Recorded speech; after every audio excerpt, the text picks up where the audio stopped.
Esoterica, the podcast. Welcome to Esoterica, the podcast, where we discuss the obscure, offbeat, and unusual. I'm Chris Schultz. And I'm Aaron Christian. Today's episode is brought to you by Krusty Krab Pizza. Now, with free delivery, Krusty Krab Pizza is the pizza for you and me. Krusty Krab, pizza is the pizza, yeah, for you and me. So how's it going, Aaron? I'm in the mood for some pizza now. Well, on somewhat of the subject of pizza, I want to say happy anniversary to Irving Oil in Pembroke today. They are 1 year old. You know the Irving? Yeah. Oh, Yeah. okay. They are 1 year old. I stopped in this morning because I needed to get a soda for lunch, and I ended up with a free coffee and a free, they called it a cupcake. It was actually a chocolate muffin with frosting and jimmies on it. If a muffin has a frosting, it is a cupcake. That is the definition of a cupcake in my book. Well, I mean, they're both cakey, but there's a slightly different consistency between a muffin and cake. You know, muffin's denser, generally. Yeah, I don't know. I've had pretty cupcakey muffins in my day. And I've had pretty muffiny cupcakes. In my day. Like a corn muffin. I feel like, in a way, that could be a cupcake. Coffee cake. Coffee cake, definitely. Chocolate chip muffin. That's anything with chocolate in it that's a breakfast pastry. Like a cinnamon roll, that's just an excuse to eat dessert for breakfast. It really is. So, So happy birthday, Irving in Pembroke. I got a breakfast sandwich, and it was bacon, egg, and cheese on a brioche roll. ooh, okay. It was super good. Was it worth it? It really was. I That's enjoyed good. it. And I kept thinking of our coworker talking about Oh how my great gosh. the Irving was, and we're like, it's a gas station at the end of the day. Yeah, at the end of the day, you're still getting a gas station sandwich. It doesn't matter where you get it from. Right? I don't care if it's Gordon Ramsay making it. It's still a gas It's station still sandwich. a gas station sandwich, and you're taking your life into your own hands, More or less. more or less. Seen $1 cheap steaks at 7-Eleven. Anyway, that's neither here nor there. We're not here to discuss the Irving, although we just did. Yeah, we're not a food podcast. We spent 2 minutes on this already. Feels like a lifetime. So tonight's episode, we're going to go back in time to 1967 to hear the debut release from Captain Beefheart and his magic band, Safe as Milk. Safe as milk or safe is milk? Safe as Milk. Neither of which makes sense. Well, that's Captain Beefheart. So a little bit about Captain Beefheart. I'm going to guess you're not familiar with. No, That's his stage name. He was I born, would hope. if my last name was Beefheart, I would name my kid Captain, just because, or maybe Major Beefheart. I think that's got a good ring to it. Yeah, or Richard. Major. So Don Van Vliet was a American singer, songwriter, instrumentalist, visual artist, and all-around eccentric fellow. Okay. He had his music kind of blended in together blues, free jazz, rock, avant-garde compositions, absurdist wordplay, and he had a wide vocal range. Kind of went the entire scale. I like to think of Captain Beefheart as sort of. Have you ever heard the term a comedian's comedian? Like Lenny Bruce or Andy Kaufman, not necessarily popular with audiences, but comedians love them. Yes. So Beefheart is kind of like that. He's a musician's musician. Okay. Huge influence on Tom Waits. In fact, Tom Waits, when he made his change from his sort of drunkard piano playing persona to where he is today, he did that with Swordfish Trombones, which was kind of a hark back to Trout Mask Replica. Also a huge influence on the Residents. And funny story, that's partly how the Residents got their name, is they sent in a demo to Hal Halberstad at Warner Brother Records because he had signed Captain Beefheart, and when they sent it in, they didn't include a name, so when it got rejected and mailed back, Hal just wrote to the Residents, and band name was born. There you go. Also, a big influence on Matt Groening, creator of the Symptoms. Simpsons. Love that band. I would watch Love a that show. cartoon. I would watch a cartoon called The Symptoms. It's a bunch of COVID symptoms. Like, you know how they do that movie Inside Out, where it's all the Yeah. personification of feelings. It's like, I'm runny nose. I'm dry cough. Unproductive cough. Yeah, and then you'd have to guess what the disease is. That'd be the whole episode. Okay. I'm swollen lymph nodes. So yes, Matt Groening cites them as a huge influence. Also, Talking Heads, Kurt Cobain, B-52s, White Stripes, Black Keys, all have big fans of Captain White Beefheart. Stripes, Black Keys. Okay. I got a little theme going on. Ebony and Ivory. Not quite, but Nope. So Beefheart's influence is felt throughout the music industry, but he's not as well known to audiences.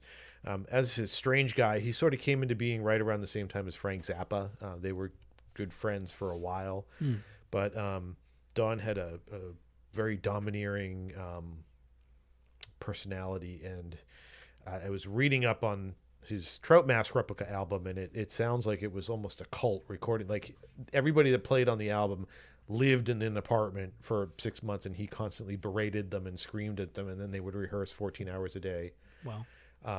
And apparently you can feel it listening to the music. But we're going to start off with something a little safer, a little more friendly for a first-time user. Safe as Milk, his debut album, which I have gone on now much longer than I intended to. So the first track is Sure Enough and Yes I Do. So let's dive into that and see what we got. Hey, hey, hey, all you young girls, wherever you're at.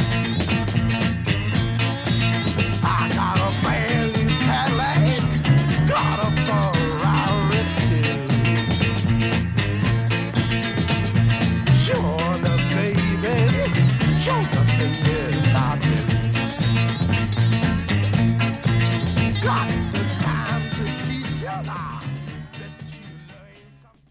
Well, that was some Delta blues right there. Yeah. What was it last episode? I think it was. No, it was with The Who when we did that episode. It's like familiar in a way. You know, like you've heard it before. You can't quite put your finger on it. Maybe it just sounds like that traditional sort of thing, but it's done in a different way. But from this aspect, you know, it's like the start of something new. It's kind of crazy to think that a lot of the psychedelia came from the blues. Like the Doors were heavily influenced, at least Morrison was influenced by American blues. Pink Floyd. Yep. Well, it was a good tune. I enjoyed that. Yeah, and I was going to make a comparison, but I couldn't quite put my finger on it, so never mind. One of the cool things about this album is the guitarist is Ry Cooder. And I don't know if you've ever heard of Ry Cooder, but he's an amazing guitarist. A very, very long career, and he did a whole bunch of movie soundtracks too. Mostly stuff before your time. I didn't want to say that. It hurt to say it out loud, but I'm kind of laughing at myself to the line, sleep with me and I'll sleep with me and you. Instead of just turning it around and saying, I'll sleep with you. Yeah. I'll sleep with me and you. Comedy.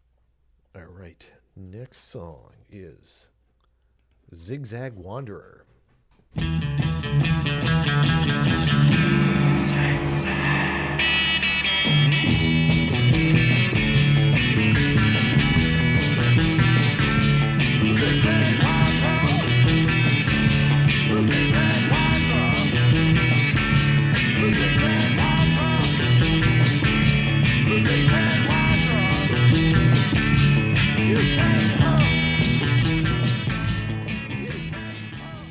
More than anything, it's the voice. Oh yeah. The like there's those you know, like Yeah. the inflections are what makes it, you know. And he and I think Tom Waits employs the same thing too. I know, and I'm going to paraphrase Tom here. He likes to treat his voice as an instrument. Okay. So it's not always the most pleasant sound or what you would expect, you know, but he plays it, you know, Right. experiments with it. It's cool. All right, let's check out the next song, Call on Me.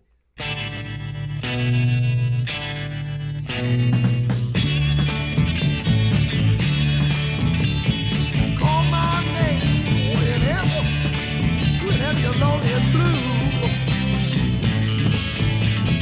Hit my house whenever you need me to. Call on you. And anytime, baby, that you need love and a little of that understanding too. Feel free. Like a Motown feel off of that. It sounds like every song they play at the bowling alley. I can't think of it. It's a black gentleman. He sings a song and it goes. And James Brown. it might be James Brown, but I'm not entirely sure. But that's the vibe I got. Like, this Motown kind of like thing going on. I gotta see if that's James Brown. You can talk while I figure that out. It's funny so far. Like the thing I love about going back to the 60s or the 70s is when like long playing albums were a thing, and that was the first you heard of it. So going out and buying this album and slapping it on, you're 3 tracks into it, it sounds like your standard rock and roll album. Right. Knowing enough that I do about Captain Beefheart, I know we're going to go sideways at some point. So I think it's cool you get lulled into, not that it's run of the mill, but I could be listening to Deep Purple or. Before I commit to it, I think it's Papa's Got a Brand New Bag by James Brown. You might be right. Wrong. Nice. But I don't want to commit to that being the song I'm thinking of. So, Good bet, I would say. You are fake news. anyways. So if anyone ever doubts Captain Beefheart as someone who is unparalleled in setting the foundations of punk, just show them this next song. He delivers harsh and snarled vocals over the distorted and raw guitar. His cynical lyrics contrast beautifully with the cute and ditzy bridge. That's from Genius. So I would venture to say that as far as punk goes, this might not be what I would expect it to be. well, let's listen to Dropout Boogie and see what it is. Okay, fair enough. You wanna do what? You wanna do what? I told you what? I told you what? You wanna do what? You wanna do what? I told you what? I told you what? Go to school, go to school, go to school, go to school. Just came, just came, just came, just came.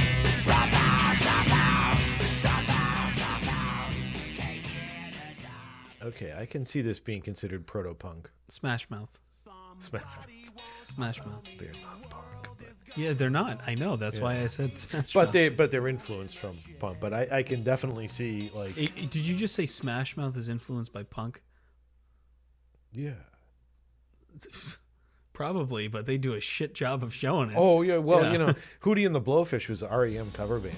The crazy thing is, the first time I heard that and I actually listened to a Hootie and the Blowfish song, it sounds like a cheap REM song. Yeah. So, I like Hootie, but Smash Mouth, man. I can't get enough of you, baby. Oh yeah.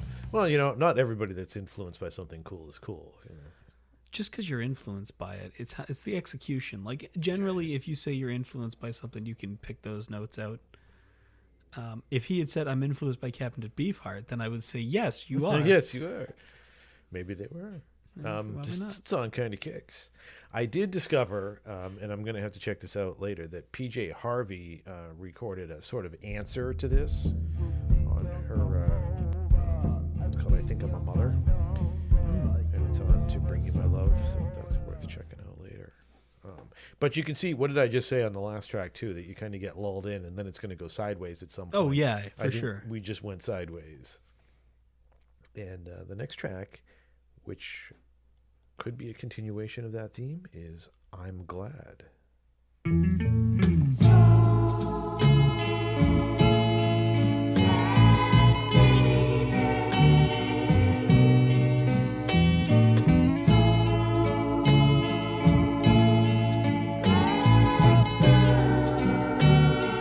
When you first came round, I was saying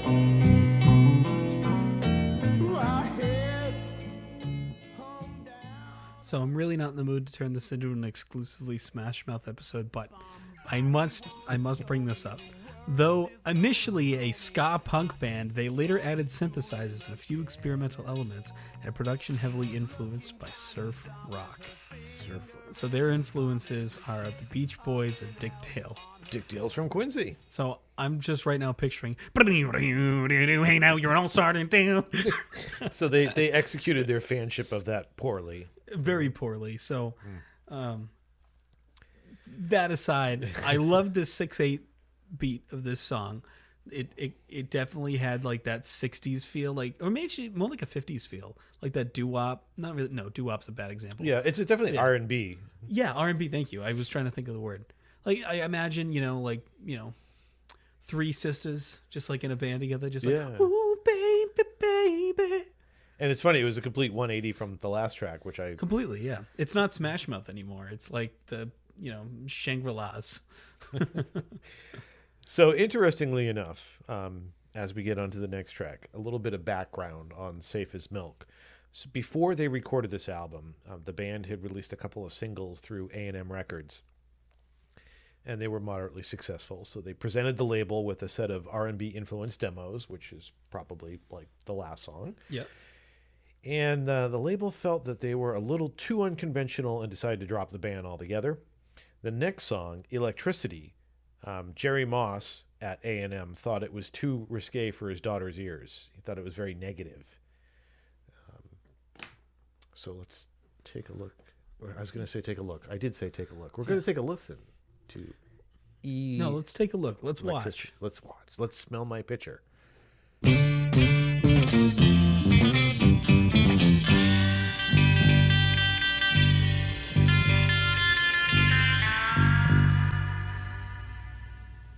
Singing you to me, thunderbolts caught easily, shouts the truth peacefully.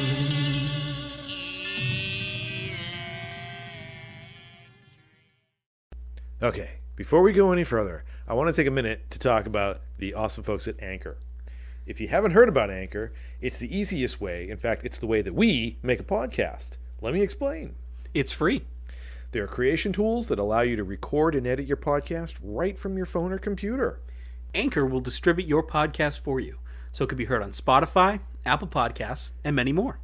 And you can make money from your podcast. Best part, no minimum listenership. Ooh.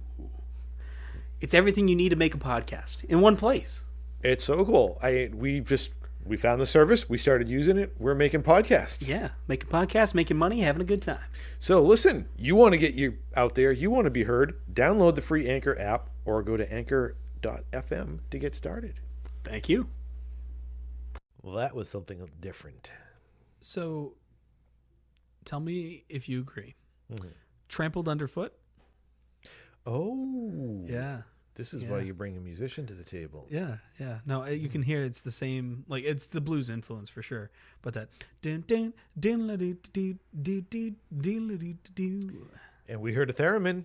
We did, and that was played by Mr. Samuel Hoffman. I love the theremin. It's my personal cowbell. I mean, but I agree with that gentleman that thought it was too aggressive for his daughter. This is basically WAP.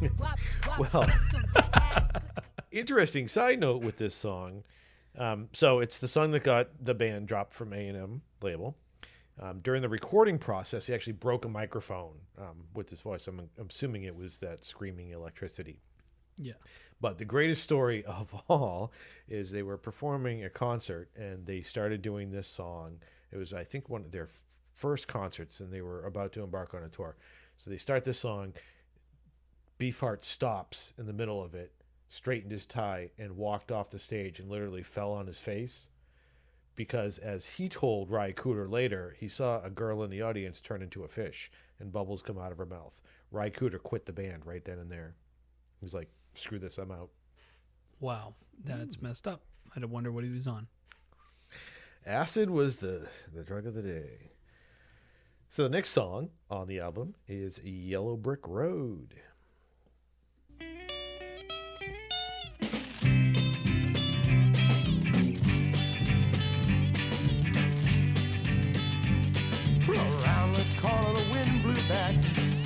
yellow brick road. He'd ended up in Black Boat, black fellas taught the gift of love. Smiling children painted joy, sunshine bright, girl and boy.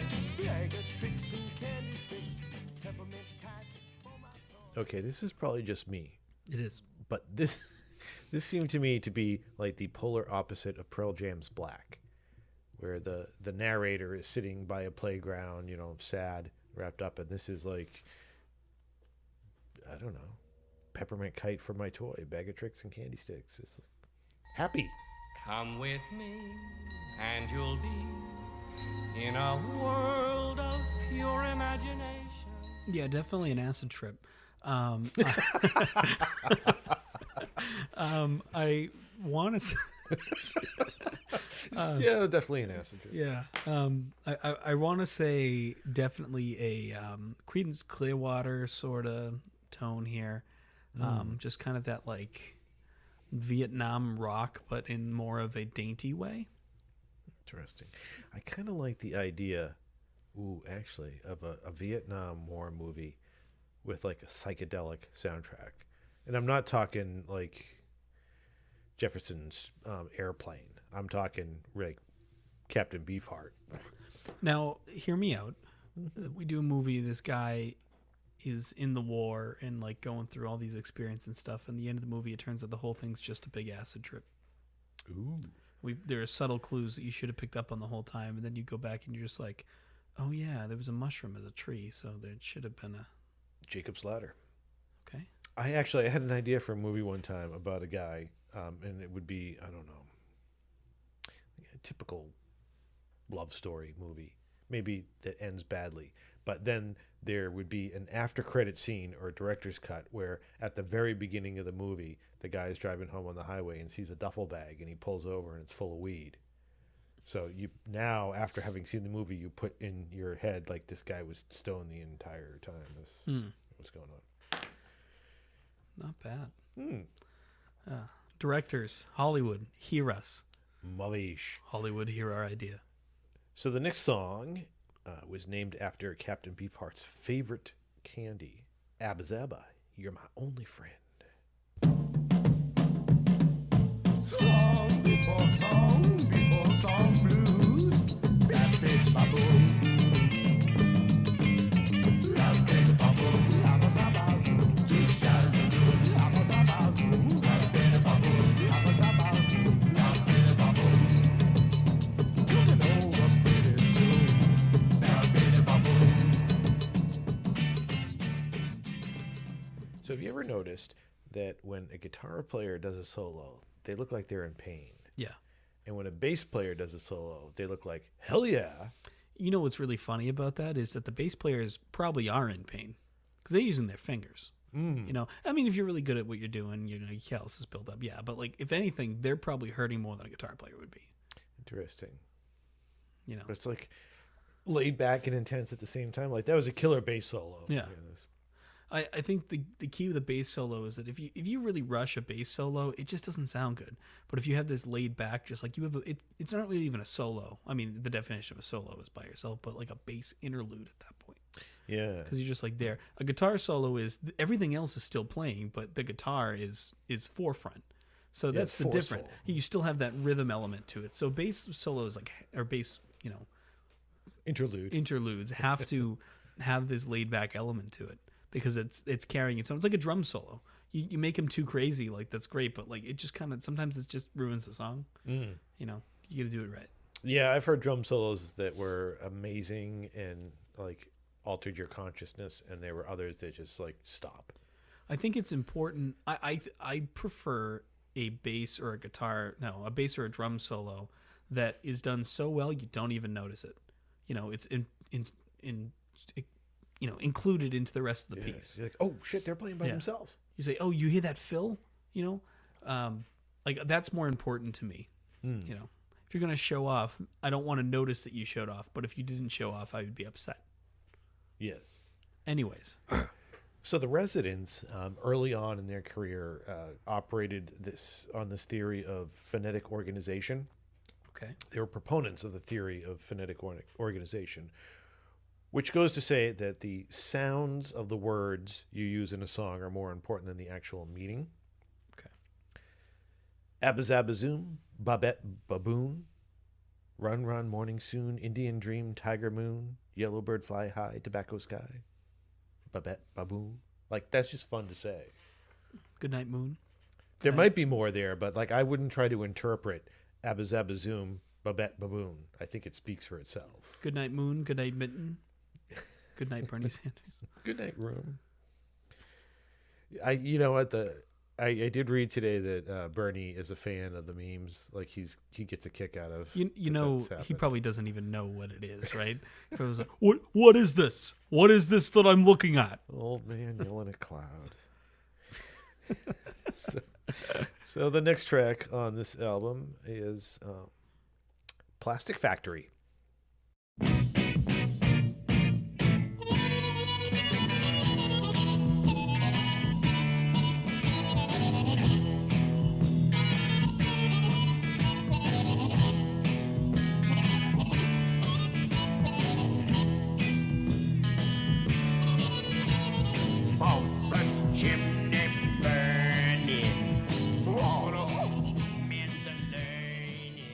Really loving about this album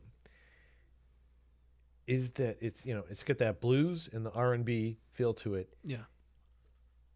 It's like one thing but slightly off. Like it's like that song genuinely kicked ass. So I was enjoying that, but it was still a little left of center, It was blues, but like not quite. Yeah. Something more going on there. Can I mention for a second? We listened to that whole song, and I think we talked through most of it. Like, we didn't sit there intently. Like, we had a pretty decent discussion. Imagine if I didn't shut off the recording for that. We just talked over like, nothing we said was wrong. No. It was all opinionated. But, like, imagine I just left that in the episode. Well, that does hark back to episode 2 of season 1, Jaws of the Shark, when we just played the album and talked over it. Yeah. But that was in the public domain. Yeah, and that was also, our conversation was relevant to the album. Yes. This time we were just talking about politics. Yeah. I just want to mention, we're people. We're not just like sitting here and not talking to each other in between. We're also having a good time, Yeah. Like, I think a lot of these episodes, we structure them in such a way to seem like we're like so focused, and we are not. No, we're not. And if we go back to, excuse me, I'm going to cough. The origin of this show. This is about Aaron and I enjoying talking to each other and sharing the stupid things that we like. Yeah. Just hanging out and talking shit. So, case in point, really enjoyed that song. Well, case in point, we could just sit there and relax and just talk about it and enjoy the fact that the song is in the background. And I think that's an important element of this song in particular, because it's that laid back sort of just like, yeah, I've heard this before. I know I can get down.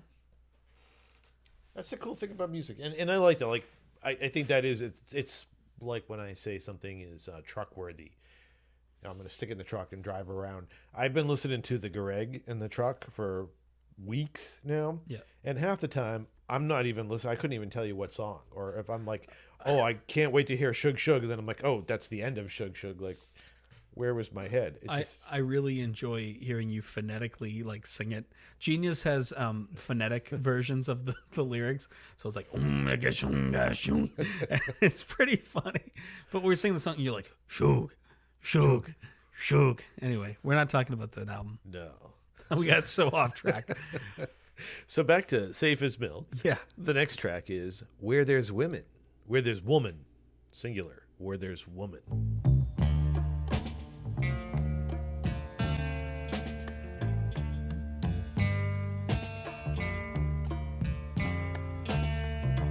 Well, there's truth, the green valley steals cottonwood. Where there's peace, a little cloud of music gleams, brotherhood. Where there's love, I'd be a boy if I could. Where There's Woman. So you know what I was thinking when I was listening to this song? No woman has ever sung man. Where there's man. Women don't do that. Men all the time sing about woman or baby or girl more often than not. And I know some women are singing boy or baby, but no woman, I think, has ever sung out for man. Okay. I'm sure there's something out there. Prove me wrong. In the, you come at me, bro. Change my mind. I'm sure in probably in the mainstream, probably not though. I would agree. I think that's a good point. This song kicked ass though. Yeah, and he does have some. Again, this is the kind of thing that just wets my whistle. It's the song works on itself, and then the lyrics are absurdist. Yeah. Like you can't try. I did see on because we're on Genius again. They should really sponsor our show. Somebody did try to interpret some lyrics on one of the songs, and it's absurdist poetry. Yeah. There's nothing to. I fall. Oh wow! Did you hear that squeak? I fall into the habit of trying to make sense of things that don't need to make sense. You know. What have I told you about crazy people? We've had this conversation, right? I've warned you. Yeah. When you begin to understand. Oh yes, yep. When you begin to understand, crazy person. Yep, you're in trouble. You're in trouble. Look what you did. Look what you did. I occasionally derail a train. Yeah, you're trying to make sense of it, and it just doesn't work. And yeah, I fall into that habit a lot. I think we all do. Shit, dude. I can't remember what I was going to say. Well, and that's like the pathetic fallacy of believing that nature is sympathetic, because we try to make sense out of a senseless world. That's exactly what I was going to say. That was it. Yeah, you are. Nature wants to not make sense, and be a mess, and you and I need that perfection. Think about it, right? The entirety of like the woods is a mess, and nature wanted it that way. But your house needs to be like perfectly straight. Yeah. Chaos is just, or order is just barely contained chaos. Or if you think about chaos being completely chaotic and random, order is just that brief state that chaos is passing through where it makes sense for a moment and then goes back to. Sense is subjective. It really is. Wow, we just got deep. And speaking of subjective, the penultimate track on this album, Grown So Ugly. Songs for you, Chris. I got up this morning and I put on my shoes. I stung my shoes. Then I washed my face. I went to the mirror. Thought to comb my hair. I made a move. So this poor guy's just done a 12-year stint in Angola. And he gets released and he washes himself up and puts his shoes and he goes tearing down to his baby's house and says, "Honey, I'm back." And she's like, "Yo, ugly dude, you ain't my boy, my man. He didn't look like you." There was a James Brown element to it again. Yep. But it was like a bluesy James Brown this time. Like a, I don't know. Oh my God, really? Did somebody genius? Yes. Some genius? Now, I'm going to have to double check this. They're basically saying something similar to me, but what they are saying is the narrator was in Angola during the Angolan War of Independence. I'm 99% sure Angola is a prison. The name of a prison. I think that they're right. You're not. I'm almost certain that's a country. Oh, yes, it is. And there was a war for independence during the 40s. But I think there is a prison named Angola as well. And I would presume that the narrator in the song just did a stint and is getting out of jail. That's kind of what makes this. Well, there's Louisiana State Penitentiary, which is in Angola, Louisiana. That's it. Is it just all of a sudden? It's there. So that my story makes sense. Well, either way, I think that the cultural references is an option on Wikipedia here, and I'm just taking a quick browse, and I don't see anything mentioning Captain Beefheart yet. I just got a text from my wife. She's popping in the studio for a visit. Okay. Glad to hear it. So before she comes down, I'll just set up. We're going into the final track on the album. And I just changed screens. It is Autumn's Child.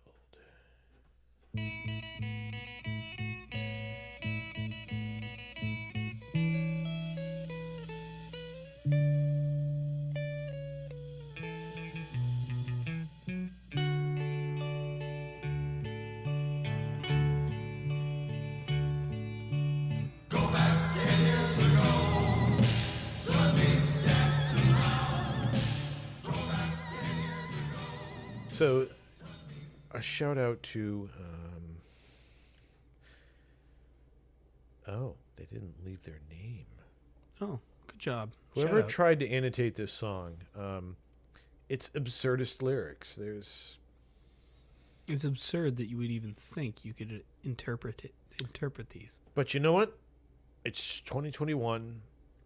Joe asked us for unity. Now, whether or not you like Joe, he asked us for unity. So I'm not going to shit on this person. I'm going to say, good job. I'm still going to shit on this person? Valiant attempt.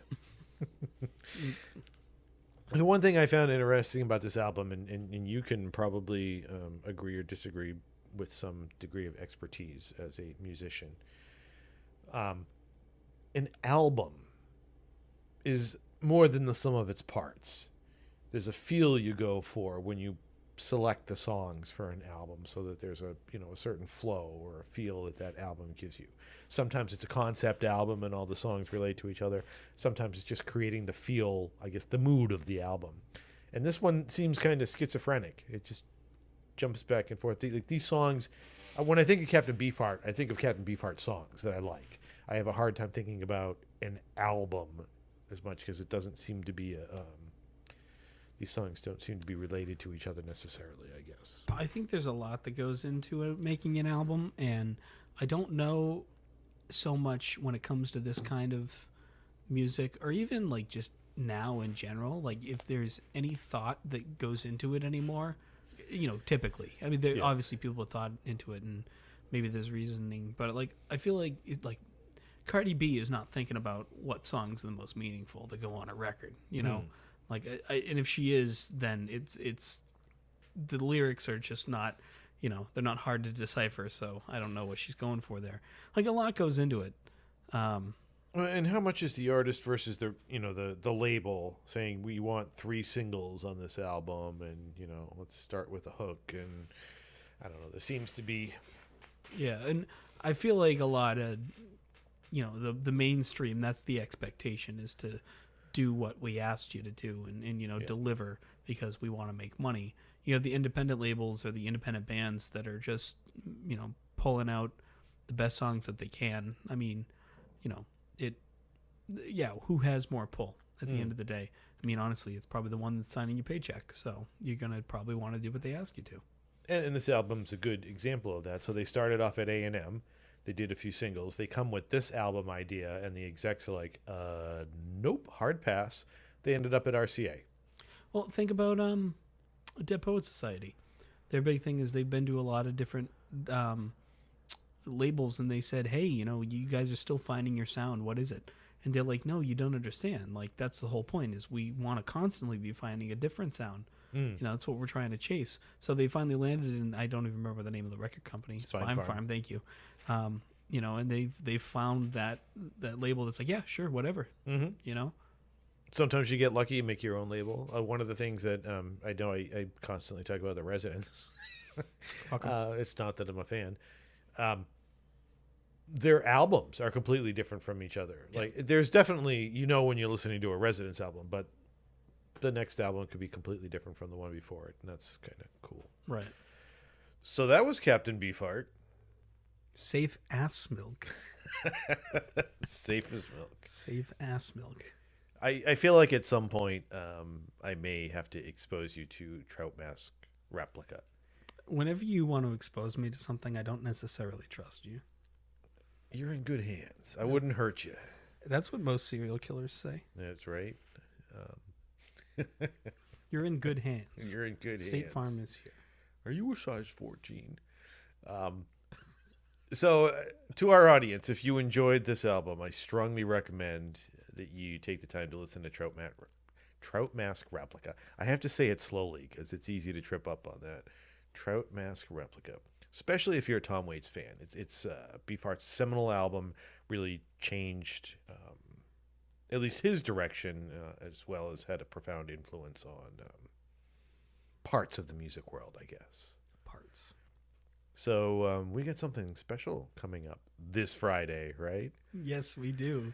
This Friday. This Friday. As well as next Friday, but in particular this Friday. Yes. So what is this Friday, Chris? We are launching into a new endeavor called Freeform Fridays. Freeform Fridays. Sounds dumb. It does. So part of this was, so Aaron and I, we do pay attention to our analytics. And we discovered quite some time ago that people were dropping off after our musings. So we thought, let's take the musings out and just get right into the album. And I think that bore out, that had some success. But we enjoy musing. It's one of the things that we do.